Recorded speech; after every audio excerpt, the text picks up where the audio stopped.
करीब 1 सप्ताह बीत चुका है, लेकिन हरियाणा पुलिस अभी तक इस बात का पता नहीं लगा पाई है कि मनीषा को किसने मारा।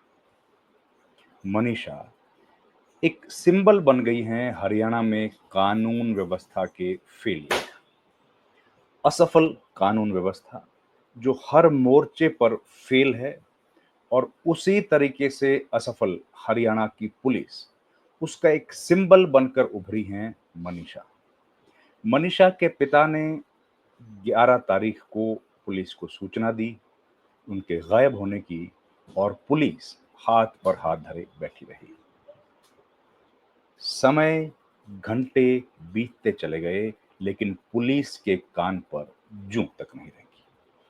आप याद कीजिएगा, ये वही पुलिस है जो एक नेता के बेटे के साथ नेता के बेटे के साथ अपनी ड्यूटी करने की एवज में कैमरे के सामने आकर माफी मांगने में नहीं हिचकती है। जिस बेशर्मी के साथ माफी मांगी गई थी, कैमरे के सामने मांगी गई थी, डीएसपी स्तर के अधिकारी ने मांगी थी, उसके बावजूद लोगों का भरोसा हरियाणा पुलिस पर बना हुआ है। लेकिन मनीषा के पिता ने बार-बार पुलिस स्टेशन का दरवाजा खटखटाया, पुलिस को फोन किए, लेकिन पुलिस की तरफ से कोई जवाब नहीं मिला। पुलिस ने कार्रवाई करने के नाम पर लीपापोती जरूर की, औपचारिकता के लिए उनके साथ भी गए, लेकिन शून्य बटे सन्नाटा रहा नतीजा। केवल 19 वर्ष की एक युवती जो घर से गायब हो जाती है, क्या अब हरियाणा पुलिस के लिए वो इतनी सामान्य घटना है? क्या हरियाणा पुलिस अब इस तरह की घटनाओं पर कोई कार्रवाई नहीं करेगी? क्या हरियाणा पुलिस अब इस प्रदेश की महिलाओं के लिए, युवतियों के लिए अपनी जिम्मेदारी का निर्वाह करने से बच रही है? क्यों हरियाणा पुलिस ने उस मजबूर पिता की बात का भरोसा नहीं किया जो कह रहे थे कि उनकी बेटी घर नहीं पहुंची है? क्यों उनके पिता को बेइज्जत करके पुलिस थाने से निकाल दिया गया? क्यों उनको कहा गया कि आपकी बेटी घर से भाग गई है? क्या एक पुलिस वाला जो ये बात उस मजबूर पिता को कह रहा है, वो अपनी बेटी के बारे में यही विचार कह सकता है? किसी के सामने अपने परिवार की महिलाओं के बारे में इस तरह की धारणा रख सकता है? अगर कोई बेटी घर से अगर चली गई है, तो भी पुलिस की जिम्मेदारी है कि उसकी हिफाजत करे। अगर अपनी मर्जी से कोई युवक या युवती, क्या पुलिस को इस बात की जानकारी नहीं है कि हिंदुस्तान में कानून क्या है? 18 साल से ऊपर की लड़की अगर अपने घर से अपनी मर्जी से गई है, तो क्या पुलिस की सब जिम्मेदारियां खत्म हो जाती हैं? और इस केस में तो वो अपनी मर्जी से नहीं गई थी। पुलिस के बाद बाद नंबर आता है डॉक्टर्स का। डॉक्टर्स जिनको भगवान का रूप दिया गया है, लेकिन क्या जमीन पर वाकई वो भगवान हैं? और इस मामले में उन्होंने अपनी जिम्मेदारी ठीक तरीके से निभाई? क्या पोस्टमार्टम जो उन्होंने किया या उन्होंने जो अपनी तरफ से मेडिकल रिपोर्ट सौंपी, वैसे ही हर केस में करते हैं? ये घटना जो है, ये घटना केवल एक युवती की मौत से जुड़ी नहीं है। ये घटना बार-बार जो सवाल उठ रहे हैं कि प्रदेश की कानून व्यवस्था चरमरा गई है, ये उस बात पर एक बार फिर से मोहर लगाता है। कल ही हमने देखा कि एक कोई सेलिब्रिटी हैं, उनके घर पर कई राउंड फायर किए गए और लोग कई राउंड फायर करने के बाद भी आरोपी नहीं पकड़े गए। किसी एक गैंग ने उसकी ज़िम्मेदारी भी ली है। लेकिन ये जो पूरा घटनाक्रम मनीषा के मामले में हुआ है, पूरा घटनाक्रम जो हुआ है, वो केवल 20-30 किलोमीटर के इलाके में ही हुआ है। अब हरियाणा की पुलिस या भिवानी पुलिस या जो भी अ, ज़िम्मेदार है उस इलाके के लिए डिघावा मंडी में, उस इलाके की पुलिस क्या इतनी ज़्यादा निष्क्रिय है कि अपने 20-30 किलोमीटर के इलाके का भी वो लोग ध्यान नहीं रख पा रहे हैं।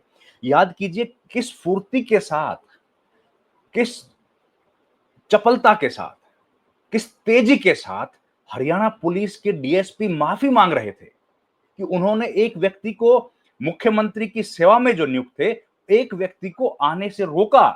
अगले दिन सवेरे नहा धोकर वो वर्दी पहनकर बैठ गए और उन्होंने माफी मांगी। क्या आज पुलिस का कोई अधिकारी माफी मांगने के लिए उस पिता के सामने आ रहा है? जहां घटना ये घटी है कि पिता भी है और माता भी है, लेकिन उनको मां और पिता कहने वाली लड़की आज इस दुनिया में नहीं है। वो भी केवल इसलिए क्योंकि पुलिस अपना काम ठीक से नहीं कर पाई। ये घटनाएं आमतौर पर उस इलाके में नहीं होती हैं, शांतिप्रिय इलाका है। लेकिन ये घटना अगर हुई है तो इस पर पुलिस या जो कार्रवाई थी वो क्या ऐसी ही होनी चाहिए? इस पर अभी तक किसी ने कोई जवाब नहीं दिया है। ना सरकार की तरफ से किसी ने माफी मांगी, ना पुलिस महकमे की तरफ से किसी ने माफी मांगी। याद कीजिए, ये वही महकमा है जो कुछ रोज पहले माफी मांगता हुआ दिखा था।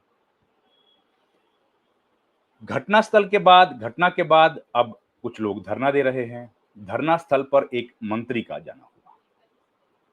मंत्री ने कहा कि वो खुद इसकी जांच की जो है वो सुपरवाइज कर रहे हैं।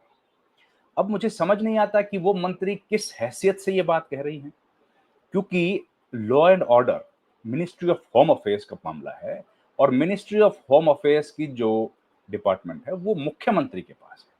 तो क्या केवल बरगलाने भर के लिए ये स्टेटमेंट दे दिए जाते हैं कि किसी को कुछ पता नहीं है, जो मर्जी आप बोल दीजिए और लोग उसका भरोसा कर लेंगे? वुमेन एंड चाइल्ड डेवलपमेंट की जो मंत्री हैं, उनकी जिम्मेदारी है महिलाओं को सम्मान दिलाना, उनको जरूरत के हिसाब से नौकरी देना और उनको काम देना। ये लड़की 19 बरस की उम्र में अपने माँ बाप का आर्थिक रूप से हाथ बटाने के लिए एक प्राइवेट स्कूल में पढ़ाने के लिए जाती थी।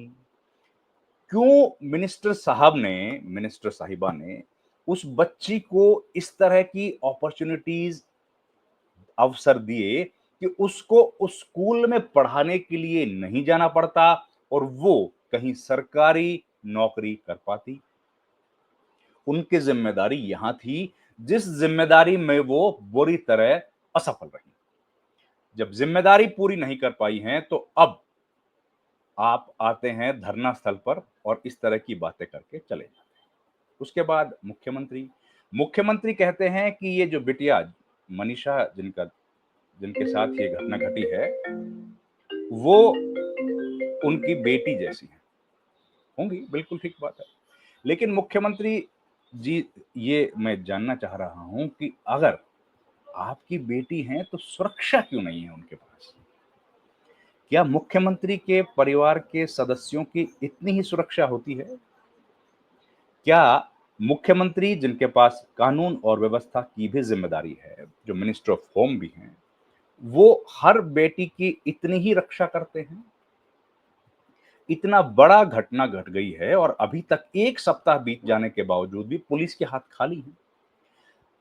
ये समय इस तरह की बातें करने का नहीं है, बल्कि एक्शन का है।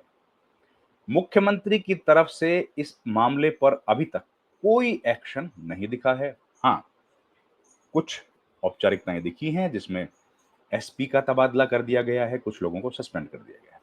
लेकिन जिम्मेदारी ये है कि आखिर इस तरीके से महकमे चलते क्यों हैं? जब ऐसी शिकायत आती है तो पुलिस इतनी संवेदनहीनता के साथ क्यों बर्ताव करती है? ये जिम्मेदारी है मुख्यमंत्री की, जो अभी तक मुकम्मल नहीं हुई है। उम्मीद है इस मामले पर जल्दी ही कुछ रोशनी पड़ेगी और उन आरोपियों को गिरफ्तार किया जाएगा जो इसके लिए ज़िम्मेदार हैं। ख़ैर अभी तो ये भी नहीं पता कि आरोपी कौन है, पर हमें उम्मीद है कि पुलिस अपना काम कर रही होगी और जल्द ही इस मामले में उनको अरेस्ट करेगी जो इसके लिए रिस्पॉन्सिबल हैं। हमको व्यवस्थाओं पर भरोसा करना पड़ेगा। लेकिन ये बात तय है कि अगर व्यवस्थाएँ, पुलिस प्रशासन चाक-चौबंद होता, तो ये घटना कतई नहीं होती। पुलिस का फेलियर, प्रशासन का फेलियर और मुख्यमंत्री का फेलियर ही इस घटना के लिए ज़िम्मेदार है। उम्मीद है जल्द इस पर कोई खबर आएगी और आरोपियों को गिरफ्तार किया जाएगा। इस वीडियो में इतना ही। आपसे गुजारिश है हमारे चैनल को लाइक, शेयर और सब्सक्राइब ज़रूर कीजिए। आपका बहुत-बहुत धन्यवाद।